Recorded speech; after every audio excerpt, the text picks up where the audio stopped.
Hello, everyone, and welcome back to NCOIL One-on-One. With us here today is Wisconsin Senator Mary Felzkowski, Chair of the Wisconsin Senate Insurance and Small Business Committee, and Vice Chair of the NCOIL Life Insurance Financial Planning Committee. Senator Felzkowski, thank you so much for joining us today. Well, thank you for having me today. I appreciate it. So let's hop right in. Can you tell us how you first came to run for elected office? So in my real job, I have a small insurance agency, and I was very involved in professional insurance agents. I headed their legislative committee, and then I was a national director. So I kind of got to know a lot of the in the capital in the state of Wisconsin. When my predecessor decided to retire, well, actually, he decided to run for an open seat. I was recruited.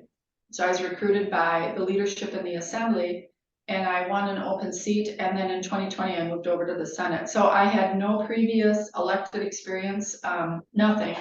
Just was recruited to do it. Here we are. Wow, so you really got thrown into the deep end there. It looks like you excelled.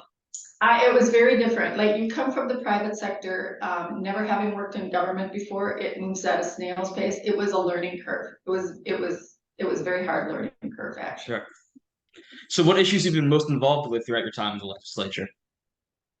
So I think the biggest thing, well, I also sit on the Joint Finance Committee. So which is our budget writing committee. Wisconsin does a biennial budget. And my issue area in that budget is Department of Health Services. So through that and through some of my other work, right now, my primary focus in the legislature is healthcare reform, lowering the cost of healthcare. In fact, the hospital price transparency bill that we just passed as NCOIL model legislation in Minnesota this summer, I'm actually running that as we speak and hope to have a hearing very soon. Doing some PBM reform, access, trying to help the state control costs, healthcare all around. Great. So how's the hospital price transparency bill moving through the legislature? How's that going? So it's a little bit of a challenge. Obviously, our hospital association does not like it, and they are working overtime to kill it. But I think we've got some good movement. Our employer groups are pretty active, and I'm hoping we're going to have a hearing in the Senate in the next month. And I would like to see it go to the floor, at least in the Senate. It probably will be a two-session bill, but we're going to do everything in our power to get it done this session. That's great. So, as you mentioned previously, it sounds like you're very busy in the Senate now, but you also served in the House. Do you feel that the experience you have working in both chambers has helped you be a more effective legislator as you've been working on bills? It is. There's a different management philosophy when you have 99 members versus 33. So it's a little bit more of a controlled team. You run everything by leadership in the assembly. And over here in the Senate, you're pretty much on your own. You do what you want, work with your members, but much more of an independent atmosphere, where the assembly was much more of a team atmosphere. Both are effective. It's just whichever you like. Interesting. So now that you've laid out how each is different, I know a state like Nebraska, which is I think the only state in the nation, is a unicameral system. Do you think that there's any advantage to that, or do you like having a kind of the bicameral where you have both of those perspectives? I think there's an advantage to it, just from the standpoint as I think it would be less divisive and, party line votes. But I've talked to legislators from Nebraska too. They know who the conservatives are, who the liberals are. And even though you don't have a party, you pretty much know a lot of times where the votes are going to fall. And it's that same small group of people in the middle that usually make or break a bill. So it's probably a little less divisive, but I'm sure they still have their conservative versus liberal conversations. Interesting. So now, outside of all of that legislative service, you also own an insurance agency. You do. How do you think that experience on that side impacts the insurance issues you work on in the legislature? So it gives me a depth of knowledge, like we're doing the OCI technical bill or some, or collateral source, or just things that deal with insurance terminology. But I'll tell you one thing, and this is for all the people out there, being a commercial insurance agent, when you're and that's what I do, the majority of what I do is commercial. So you have to get to know your business, right? You don't know it in depth, but you know your manufacturing, what issues they're having, what coverages they need. So it very much helps as a legislator, because you'll have maybe the plumbers come in, or maybe the builders come in, or small business. You understand a lot of what their issues are because you've had to, get insurance for them. The tourism industry, restaurants, taverns. It is, it's kind of interesting because you know a little bit about everything, which kind of gives you the basis for what you do inside this building. That's great. So it sounds like you're very busy professionally and in the legislature. Do you think your public service has made an impact with your family?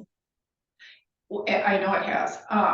So actually, my daughter in 2014 helped me on my campaign and then actually got hired inside the building. At the time I was in the assembly and she went to work for a senator and she's now chief of staff to the majority leader of the Wisconsin State Senate. So she's one of those behind the scenes girl. I could never see her running for public office. But my son, who's an electrical engineer, would be very interested in it. Like he's very interested in, I think down the road he may entertain doing something like that. Sounds like you definitely have made a big impact on your kids with that. So hopefully there's some more Felzkowskis in the Wisconsin legislature soon, right? Yeah, some would say that would be a good thing, and others are like, oh my God, one is enough. So yeah, Fair enough. So as a lifelong Wisconsin resident, are there any issues you think are unique to your state? no. No, and I say that because I think that, you know, as you talk to other legislators, you know, we might have lake issues, but they have water issues, they have milfoil issues, they have natural resources. No, I really don't think there is. I think we may frame them a little different, but I think in the big picture, everybody's dealing with the same things, the inflation that's going on, you know, trying to get the best public schools we can, you know, trying to get education to where it needs to be, you know, and helping our constituents with fire, police, EMS. It's the same issues. They might be tweaked a little bit, you know, based on climate, but it's the same issues. We're all different, but we're all the same. That's a great insight there. Yeah. So moving on, how did you first hear about NCOIL and when did you first get involved? So honestly, way back when I sat on the insurance committee in the state, in the assembly. And I went to one NCOIL meeting with the Senate chair of insurance. And then after that, I got put on joint finance. So you don't sit on a committee when you're on joint finance. You just do your joint finance team. So I had gone once and I very much liked it, but then I was kind of taken out of the insurance loop. So I rejoined once I became chair of insurance in the Senate. Nice. And so how would you describe your overall experience with the organization throughout your time? Like any think tank and an organization like NCOIL, I think you learn as much, you know, in the hallway talking to other legislators and the networking as you do in the meetings. I like the way NCOIL structures their meetings. It's very free conversation, and I think it's very, very beneficial. In fact, I'm working very hard to get my assembly chair of insurance to come out to Columbus this fall. That'd be great. Always love to have some fresh faces there. So that would be awesome. Yeah. So you mentioned you're working on the hospital transparency bill that we had talked about earlier this year and the year before. Are there any issues you'd like to see us take on in the year going ahead? Um, I think, you know, I just think there's always going to be things that come up. I think, you know, at some point we're going to have to take a real hard look about, you know, artificial intelligence, the liability around that. How are, you know, things going to work? But I don't think we're quite there yet. Other than that, not really. I think we're moving along good. That's great. I think we're going to be discussing AI in Columbus. So that'll be a nice little primer there. So do you see any benefits for non-legislators, just consumer representatives, industry representatives who attend meetings? Any benefits at that kind of relationship that then they can talk to legislators, things like that? You guys can hear from them. You know, absolutely. And it's not even like, even if you have a conversation with, like, say, an insurance company that's not even domiciled or doesn't even do business in your state, it still helps. Knowledge is power. The more you learn, the more you understand the industry. And I think that's super beneficial. I know since I started attending NCOIL the last couple of years, we've gotten more and more of our insurers from the state that are attending, which is good. And, you know, insurance is one of those industries where they're kind of like, just leave me alone, hands off. They want to fly under the radar, which is good. And we have a very healthy regulatory climate in Wisconsin. We've got a great commissioner. But on the flip side, then I don't think people realize the importance of the industry, the impact, financial and economic to the state, but also the caveats of insurance. You know, insurance is a contract. And like, well, why didn't you pay that? You know, or they should have paid that, or they're being bad actors. It's a contract. So I think, yeah, I think that NCOIL does a really good job, and I think there's a lot of benefit just from meeting with other legislators as well as other providers, insurance companies from across the nation. I think it just gives you a really good background. Great. So obviously you're very involved in insurance issues in Wisconsin and then also at NCOIL with dealing with other states as well. Do you see partisanship having an effect on insurance legislation as much as you kind of see around other issues and federally and also in states? The only time I think that partisan comes into play is, instead of being when the trial attorneys get involved, then, there's the left and right who supports what. But insurance kind of threads the needle on, and it's very bipartisan, I think, overall.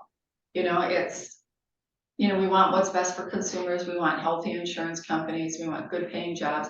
So no, in fact, our committee it's not one of these high energy butt heads committee. Everything goes pretty smooth in the insurance. Well, that's a sign of a well-run committee in my book, so I'll give you kudos for that. Or it's just an easy committee. It's easy topics. Yeah. A lot of consensus with them. There you go. Do you have a favorite model law that NCOIL has passed or issues we've worked on in the past couple of years? Well, I gotta tell you right now, I love hospital price transparency. Right now, that's my baby. I just see that that has the ability to transform how we deliver healthcare and how people consume healthcare. Let's And hope we see that around the country. yeah, I remember because it was a model bill at ALEC, and I remember a couple of economists saying we could get all 50 states to do this, we could save trillions in healthcare annually. And that's a large statement. Sure. That'd be great. So naturally, we've discussed some of the positive things about NCOIL, but there's of course always things that we can improve, do better. How would you like to see the organization change direction going forward? Um, I don't know. I think, so far, I don't really see anything that I would change. I like that, NCOIL does a pretty good job of balancing, saying, having both sides of the conversation. I'll just say, if there's an issue and there's a conservative philosophy around it and a liberal philosophy, or maybe someplace in between, I've been impressed that they're bringing out both sides of the conversation. I like the format. I've never seen anybody that was reluctant or felt like they couldn't speak up and voice an opinion. So right now, I don't think I would change it. I would let it just keep going the way it is. I think right now, I think it's going in a good direction. That's great. So before we let you go, we have a quick lightning round of questions to help you get the viewers can know you a little bit better. So can you Okay, tell us what your favorite movie is? Armageddon. Okay. Favorite food? Ooh, it's gotta be steak. There you go. I'm not going to debate that one. Favorite book or author? Robert Jordan. Favorite all-time song or musical artist? AC/DC Back in Black. Great answer. Favorite all-time TV show? Ooh, Yellowstone. Nice. And the last one, three dinner party guests, living or dead.